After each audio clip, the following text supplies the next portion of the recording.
There's 2 niggas I felt like backdooring me. I swear to God. And I never swear. See, I just did some shit I won't really never do. Lil Baby and that nigga Tyler. Tyler for sure. For sure. And I'm gonna show you how niggas is kind of whatever. This nigga, baby, if you want to fight, nigga, I still get in with you. What's poppin'? Because I ain't gonna lie, the disrespect that I'm about to go up off of this nigga, I don't know him. But nigga, I control this rap game, nigga. I control this rap game. When will these streamers realize that there's real-life consequences for all the chatting they do online? Unfortunately for DJ Akademiks, he found that out yesterday after Lil Baby dispatched his goon to smash him up. You won't believe the elaborate scheme they employed to circumvent his security. But first, let me break down exactly how this whole incident went down, why Lil Baby really backdoored one of hip-hop's biggest voices, and how this reveals the ugly side of the music industry that nobody talks about. And now, before we get into this totally ridiculous narrative, let me paint the whole picture of who DJ Akademiks truly is, and why this scenario is so much deeper than just a simple slap. This dude basically established a business sitting behind a computer screen, getting drunk on stream every single night, and talking the most disrespectful, unhinged about rappers you could possibly imagine. But here's what makes DJ Akademiks distinct from every other blogger. This guy is a real force in the field. We're not talking about some random YouTuber with a couple thousand subscribers. Not a cap. This man has made a full profession out of becoming the internet's biggest instigator. And the crazy part is, it actually works. Unlike any other media figure in the game, DJ Akademiks is in charge of the music storyline. When this man speaks, the entire hip-hop community listens. His platform reaches millions of people daily, and his opinion may literally make or break a rapper's career in real time. That's not an exaggeration. Akademiks' criticism has had a direct impact on album sales, streaming numbers, and public opinion on several occasions. But here's when it gets wild. Akademiks assumed he was utterly untouchable behind that screen. He thought he could say anything he wanted about anyone he wanted without facing any real-world repercussions, as long as he remained in his secure studio. Well, reality soon caught up with him, and the way it transpired is among the most well-thought-out strategic retaliation I've ever witnessed in hip-hop. So, let me break down how this conflict really started, since it goes a lot deeper than y'all believe. And comprehending this past is essential to understanding Lil Baby's sense of justification for his actions. Lil Baby was the most popular musician in the game back in 2020. No debate, no discussion needed. This man was dropping hit after hit. Every song was becoming viral. Everybody from your granny to your tiny cousin was bumping his song. He was on top of the world, selling millions of records, garnering Grammy nominations, partnering with the biggest names in music. However, like the perceptive media personality that he is, DJ Akademiks began to see something that many followers were too engrossed in the excitement to notice. What if I told you that DJ Akademiks was truly trying to help Baby it initially? This wasn't hate from the beginning. When you look at it objectively, Akademiks was essentially saying, yo, Baby, you got rich. You got everything you want now. You got the cars, the houses, the jewelry, but it seems like you don't care about the music anymore. And yes, that is true. Bro, when you compare Baby's recent musical production to his 2020 run, there's a noticeable difference in desire, emotion, and that raw fire that made him special. It's like he reached the mountaintop and then grew comfy, which happens to a lot of musicians when they attain enormous success. The issue is that Akademiks began using excessive criticism rather than keeping it polite and constructive. He started promoting the idea that Lil Baby was washed up, had completely dropped off, and that his best days were over. And when DJ Akademiks starts promoting a story like that, it doesn't just stay on his platform. That spreads like wildfire over the entire hip-hop culture. The story began to be picked up by other bloggers. Fans started questioning Baby's relevance. And before you know it, this narrative became the main debate around Lil Baby's career. Controlling the media narrative has that kind of influence. If one person's opinion is pushed forcefully enough and persistently enough, it can become everyone's reality. And that's exactly what happened with Lil Baby's album, Wham! DJ Akademiks was persistently critical of this initiative from the moment it was revealed. He was always insisting it was mid, constantly comparing it to Baby's older, more successful work, asking whether Baby still had the hunger and originality that made him exceptional in the first place. And guess what happened? The album underperformed commercially. I'm not even joking when I say that Akademiks' repeated criticism played a huge influence in that product, not reaching its full potential in terms of sales and streaming numbers. That is the type of power that we are discussing here. The power to impact millions of people's impression of an artist's work before they even encounter it themselves. But wait, it gets much crazier. Lil Baby wasn't just going to sit there and take the disrespect silently. This man began to shoot back. Additionally, you can tell that things have gotten out of hand when rappers begin responding to bloggers in their actual music. Bro was really putting Akademiks on blast in his songs, letting the world know he had serious smoke for the blogger. Baby was dropping lyrics like Akademiks ain't got money like me. Akademiks can get touched.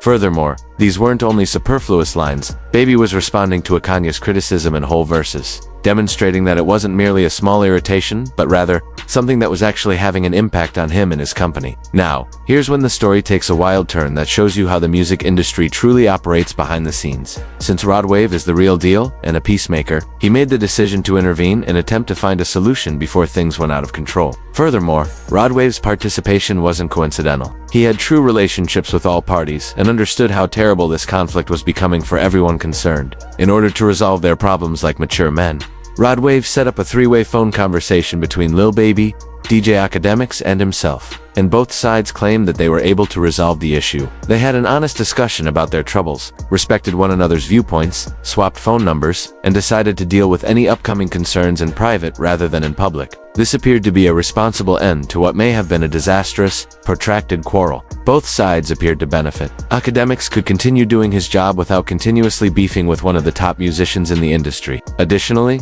Baby could concentrate on his music instead of having to put up with unfavorable criticism from one of the most powerful media figures in hip-hop. Lil Baby and his group saw the true strength and impact of DJ Akademiks' platform. Guess what happened when Baby was almost ready to abandon his next big project? In order to prevent DJ Akademiks from being unduly negative of the new CD, this man really paid him $30,000. After this agreement, things seemed to be going well between them, right? Incorrect, because what followed next is some of the most premeditated, strategic stuff I've ever seen in hip-hop, and in the most devious way imaginable. The way it was carried out demonstrates a degree of preparation that is quite astounding. The setting was a brand risk event in March 2025, and this detail is significant since it proves this wasn't some random encounter. Since this was a planned operation, inside information on Akademiks' whereabouts and timing was necessary. With his security crew by his side, DJ Akademiks was covering the event as normal, feeling totally secure in what ought to have been a formal setting. However, Lil Baby's assistant, Rich, had been planning all along. Furthermore, the strategy they devised was brilliant in the most methodical way imaginable. This is where things start to become very interesting though. The plot involves employing streamer Tillel as an unwitting collaborator, and the way they exploited the situation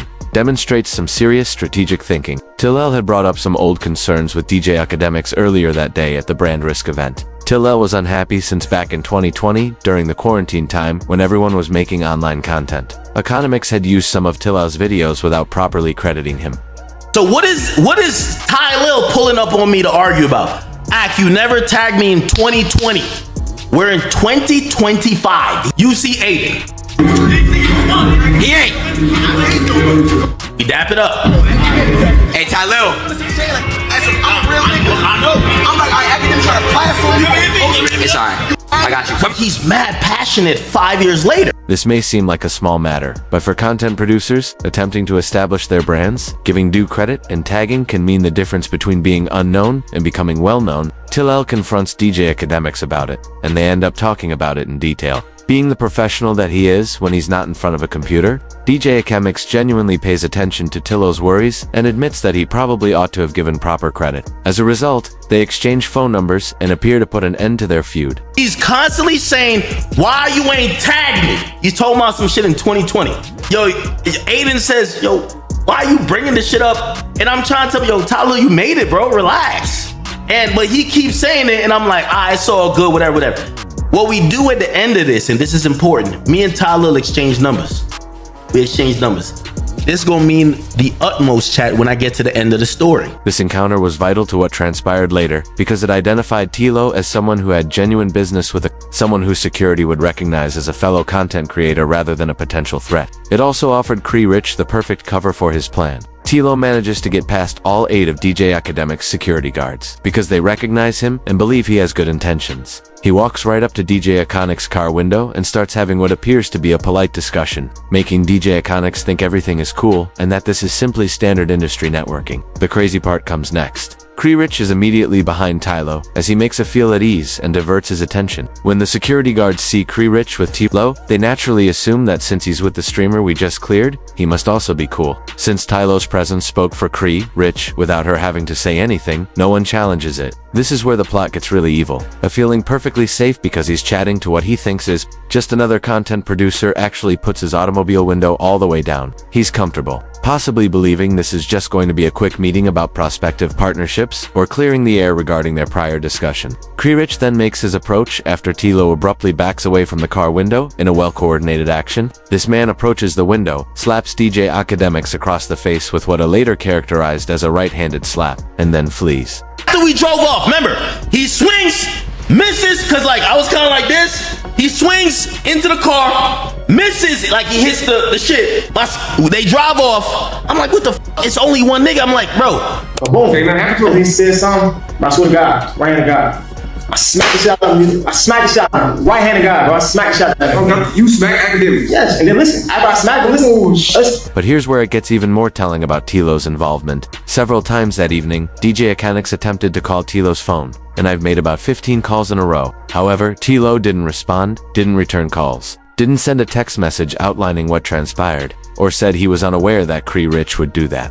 I call Tyler. Yo, Tyler, I'm trying to say, yo, Tyler, what is this? What's up? You try to, I thought we talked, like, you got a problem? Tyler doesn't answer none of my calls. At that point, A understood he had been set up by someone he assumed was just another content provider, attempting to network and settle old grudges. It had nothing to do with squashing beef when they exchanged phone numbers earlier that day. Establishing the link that would be used against him was the goal. DJ Akademiks' crew made the decision to return to the club later that evening in the hopes of locating Krich and obtaining some information. When they returned, Krich and Tylo were seen seated in a Lamborghini Urus by DJ Akademiks' security, confirming that this was not an isolated incident. It was obvious that these two were connected and had orchestrated the entire event. Yo, hop out the car and go see who, the nigga who swung at us, who he's with. He calls me, yo, he's in a Lambo with Tyler. I was just in an argument with Tyler at Brand Risk. He said, you want me to do something? I said, don't do nothing. Come back in the car.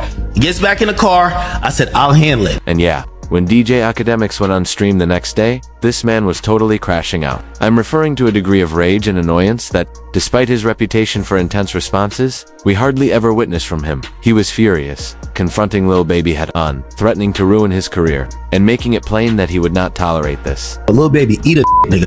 I'm not even gonna address it. Lil Baby, you eat a nigga. Because I don't know this nigga. And I'm gonna tell you why I'm getting that Lil Baby. Because I've been waiting for this. I can't take it out on a nigga that I don't know. Nigga, I'm up tens of millions of dollars taking it out on this boss. Yo, Lil Baby, if this is what you believe or he believe, both y'all niggas eat a dick, nigga. Whatever y'all think, that's what it is. Both y'all niggas. This is when things get even more crazy. I confronted Lil Baby about what had transpired by calling him directly, and Lil Baby's response was so polished and calculated that it nearly seemed prepared. Lil Baby performed that role flawlessly, feigning complete ignorance of A's subject. Lil Baby was straight out gasping or pretending utterly stupid, like he didn't plan the whole thing. Two niggas I felt like backdooring me, I swear to God. And I never swear. See, I just did some shit I won't really never do. Lil Baby and that nigga Tyler. Tyler for sure. For sure. And I'm gonna show you how niggas is kind of whatever. This nigga, baby, if you want to fight, nigga, I still get in with you. What's poppin'? Because I ain't gonna lie, the disrespect that I'm about to go up off of this nigga, I don't know him. But nigga, I control this rap game, nigga. I control this rap game. And the crazy part is, that was actually a smart, legal, and strategic move, because now A can't absolutely establish that Lil Baby was behind it, even though everybody in the streets knows what really took place. But DJ Akademiks started putting together more parts of this puzzle, and what he discovered reveals this was even more premeditated than it initially appeared. Everything's timing, coordination, and insider knowledge are all necessary. This wasn't some spontaneous act of violence. This was a meticulously organized effort. Let's start by discussing the actual Brand Risk occurrence. How was A's presence known to Krich? How was he aware of A's departure time? How did he and Tilo coordinate to be in the right location at the right time? Planning ahead and having inside knowledge of DJ Akademiks' movements and schedule were necessary for this. The Tilo angle is another that becomes increasingly dubious the more you look into it. Tilo and A's discussion regarding the 2020 tagging problem earlier that day. Was it a ruse to create the link that would be used later? Or was that real? The timing doesn't seem to be coincidence. And here's what really convinced A that this was coordinated from the top. A was with rapper Trippie Redd at RapTrap, another Miami club. The evening following the incident, they were enjoying themselves, spending money, and having a wonderful time when someone approached A and informed her that Lil Baby would soon be arriving at the same club. This is where Lil Baby's actions start to reveal a lot. Lil Baby stepped inside RapTrap, saw that A was present, and instantly walked right back out. He did not enter his designated area and did not remain there for even a short while. He just departed as soon as he learned A was in the building. If Lil Baby had nothing to do with the events of the previous evening, why would he leave? Why wouldn't he simply enjoy his night at the club like everyone else? If he was truly innocent and had nothing to do with Cree Rich's behavior, he knew there would be conflict and didn't want to deal with it, as evidenced by the fact that he departed as soon as he saw DJ Ak. However, it goes deeper than that. DJ Akademiks found that the entire issue is connected to more significant power dynamics in industry, politics that most fans are unaware of. Lil Baby's crew paid DJ Akademiks $30,000 for more than just one CD. It was part of a bigger attempt to dominate media narratives around Lil Baby's career. Lil Baby's team gave me $30,000 for that last fucking album that dropped, and I had to like really be neutral and be nice. But I don't fuck with no nigga who think they could play with me like that. $30,000 is nothing. When DJ Akademiks started researching into the economic side of things, he found that large labels and musicians often pay bloggers and media people for favorable press. However, they can occasionally create circumstances to discredit or threaten media figures who become overly critical or influential. Think about it. If you can't manage a media personality through cash and commercial relationships, the next approach might be to scare them or make them think twice about being too critical. And what better way to send that message than to have them physically insulted in a way that demonstrates they're not as protected as they think they are. You have to recognize the strategic brilliance of this entire operation when you truly analyze what transpired. This wasn't some irrational emotional reaction, even if you don't agree with the techniques. This was well thought out strategic retaliation that accomplished several goals at once. First of all, it made it very evident to DJ Akademiks that his online opinion has real-world repercussions. DJ Akademiks had been making rash remarks about rappers for years, confident that his safety and his status as a media figure would shield him from any physical reprisals. He realized that he is not untouchable after this occurrence, broke his sense of security.